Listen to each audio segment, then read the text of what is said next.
ಓಂ ಶ್ರೀ ಗುರುಭ್ಯೋ ನಮಃ. ಫ್ರೆಂಡ್ಸ್, ಎಲ್ಲರಿಗೂ ನಮಸ್ಕಾರ. ಈ ವಿಡಿಯೋನ ನೋಡುವ ಮುನ್ನ ಒಂದು ಮಾತು. ನಿಮ್ಮ ಧೈರ್ಯ ಮತ್ತು ಗಾಂಭೀರ್ಯದ ಹಿಂದೆ ಅಡಗಿರುವ ಆ ನೈಜ ವೇದನೆಯನ್ನು ಇಂದು ನಾನು ಬಿಚ್ಚಿಡ್ತಾ ಇದ್ದೇನೆ.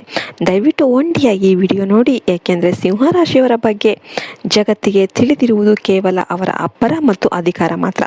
ಆದರೆ ಅವರ ಮನಸ್ಸಿನ ಆಳದಲ್ಲಿರುವ ಆ ನರಕ ಯಾರಿಗೂ ಗೊತ್ತಿಲ್ಲ. ಶ್ರೀ ಪೋತಲೂರಿ ವೀರ ಬ್ರಹ್ಮೇಂದ್ರ ಸ್ವಾಮಿಗಳ ಕಾಲಜ್ಞಾನದಲ್ಲಿ ಸಿಂಹರಾಶಿಯವರ ಕರ್ಮಫಲದ ಬಗ್ಗೆ ಬರೆದಿರುವ ಆ 9 ಮುತ್ತುಗಳು ನಿಮ್ಮ ಕಣ್ಣಾಲಿಯನ್ನು ಒದ್ದೆ ಮಾಡೋದು ಖಚಿತ. ಸಾವಿರಾರು ಜಾತಕಗಳನ್ನು ವಿಶ್ಲೇಷಿಸಿದ ಅನುಭವದಿಂದ ನಾನು ಹೇಳ್ತಾ ಇದ್ದೇನೆ. ಈ ವಿಡಿಯೋ ಮುಗಿಯುವ ಹೊತ್ತಿಗೆ ನಿಮ್ಮ ಕಳೆದು ಹೋದ ಆತ್ಮವಿಶ್ವಾಸ ಮತ್ತೆ ಬರುತ್ತೆ.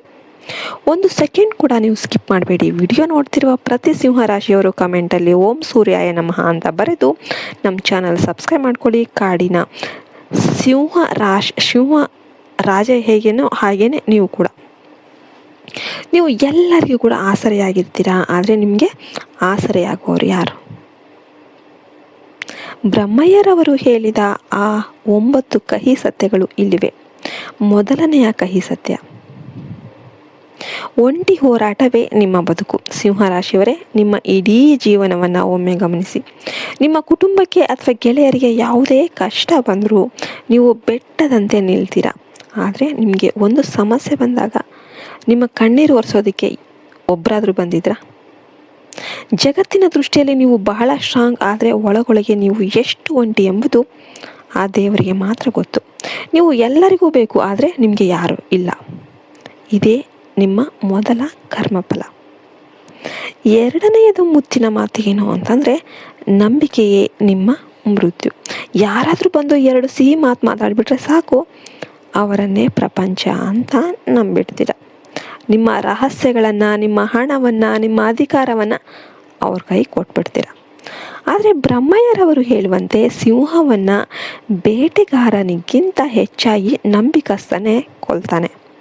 ನೀವು ಯಾರಿಗೆ ಅತಿ ಹೆಚ್ಚು ಸಹಾಯ ಮಾಡ್ತೀರೋ ಅವರೇ ನಿಮ್ಮ ಬೆನ್ನಿಗೆ ಚೂರಿ ಹಾಕ್ತಾರೆ. ಇದು ನಿಮ್ಮ ಜೀವನದ 2ನೇ ಕಹಿ ಸತ್ಯ. ಮೂರನೇದು ಮುತ್ತಿನಂಥ ಮಾತೇನು?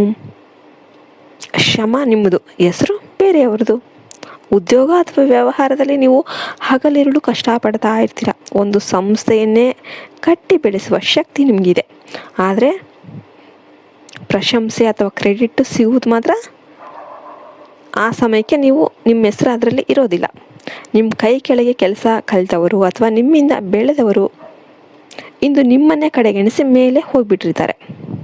ನಾನೇ ಮಾಡಿದ್ದು ಅಂತ ಹೇಳ್ಕೊಳ್ಳೋದಕ್ಕೆ ನಿಮ್ಮ ಸೆಲ್ಫ್ ರೆಸ್ಪೆಕ್ಟ್ ಬಿಡೋದಿಲ್ಲ. ಹಾಗಾಗಿ ಮೌನವಾಗಿ ನರಳ್ಕೊಂಡು ಇರ್ತೀರ. 4ನೇ ಮುತ್ತಿನಂಥ ಮಾತೇನು? ಮನೆಯಲ್ಲೇ ಸಿಗದ ಮನ್ನಣೆ. ಹೊರಗಿನ ಜಗತ್ತು ನಿಮ್ಮನ್ನು ಕಂಡು ಗೌರವಿಸುತ್ತೆ, ಹೆದರುತ್ತೆ. ಆದರೆ ನಿಮ್ಮ ಸ್ವಂತ ಮನೆಯಲ್ಲೇ ನಿಮ್ಮ ಮಾತಿಗೆ ಬೆಲೆ ಇಲ್ಲದಂತಾಗಿದೆ. ನೀವು ಕುಟುಂಬಕ್ಕಾಗಿ ಅದೆಷ್ಟು ತ್ಯಾಗ ಮಾಡಿದರೂ ಕೊನೆಗೆ ಏನು ಮಾಡಿದೆ ನೀನು? ಈ ಥರ ಪ್ರಶ್ನೆ ನಿಮಗೆ ಎದುರಾಗುತ್ತೆ. ಸಂಗಾತಿಯಿಂದ ಅಥವಾ ಮಕ್ಕಳಿಂದ ನೀವು ನಿರೀಕ್ಷಿಸದ ಪ್ರೀತಿ ಸಿಗದೆ ಒಂದು ಎಮೋಷ್ನಲ್ ಒಂಟಿತನ ನಿಮ್ಮನ್ನು ಸದಾ ಕಾಡ್ತಾ ಇರುತ್ತೆ. 5ನೇದು ಮುತ್ತಿನಂಥ ಮಾತು: ಹಣದ ಹರಿವು ಮತ್ತು ಆಪತ್ತು.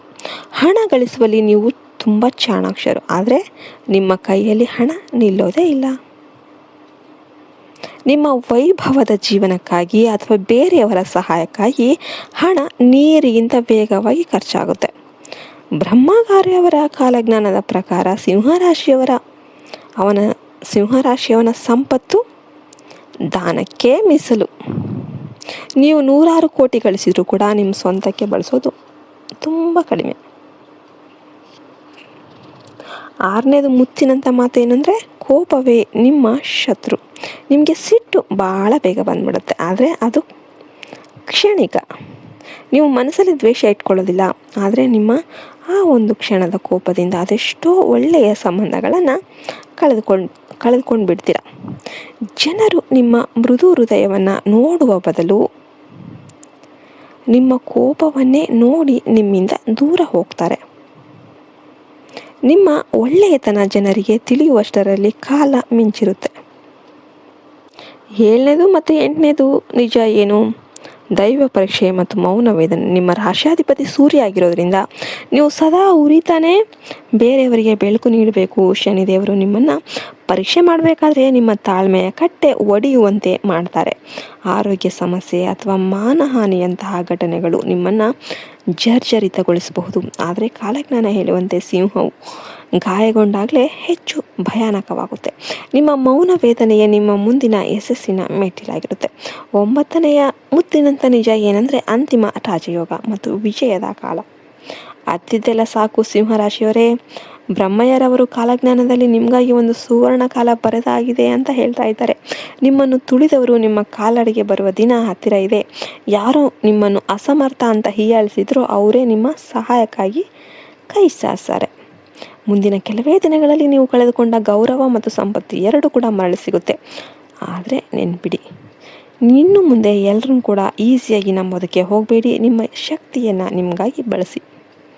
ನನ್ನ ಆತ್ಮೀಯ ಸಿಂಹರಾಶಿಯವರೇ, ಈ ಮಾತುಗಳು ನಿಮ್ಮ ಹೃದಯಕ್ಕೆ ತಾಗಿದರೆ ಹೌದು ಗುರುಗಳೇ, ಇದು ನನ್ನ ಜೀವನದ ಕತೆ ಅಂತ ಕಮೆಂಟ್ ಮಾಡಿ. ಮತ್ತೆ ಮುಂದಿನ ವಿಡಿಯೋದಲ್ಲಿ ಸಿಗೋಣ. ನಿಮಗೆಲ್ಲರಿಗೂ ಕೂಡ ಒಳ್ಳೆಯದಾಗಲಿ ಅಂತ ಹಾರೈಸ್ತಾ ಈ ವಿಡಿಯೋನ ನಾವು ಮುಗಿಸ್ತಾ ಇದ್ದೇವೆ. ನೀವು ಎಲ್ಲ ಸಿಂಹರಾಶಿಯವರು ಕೂಡ ವಿಡಿಯೋನ ಶೇರ್ ಮಾಡಿ, ಲೈಕ್ ಮಾಡಿ. ಧೈರ್ಯದಿಂದಿರಿ, ಸೂರ್ಯ ಮತ್ತೆ ಉದಯಿಸ್ತಾನೆ. ಜೈ ಶ್ರೀಕೃಷ್ಣ, ಜೈ ಶ್ರೀ ಬ್ರಹ್ಮಯ್ಯ ಸ್ವಾಮಿಯವರು. ಜೈ ಹಿಂದ್, ಜೈ ಭಾರತ್ ಮಾತೆ. ಹರಿ ಓಂ ತತ್ಸತ್. ಸರ್ವೇ ಜನೋ ಸುಖಿನೋ ಭವಂತು.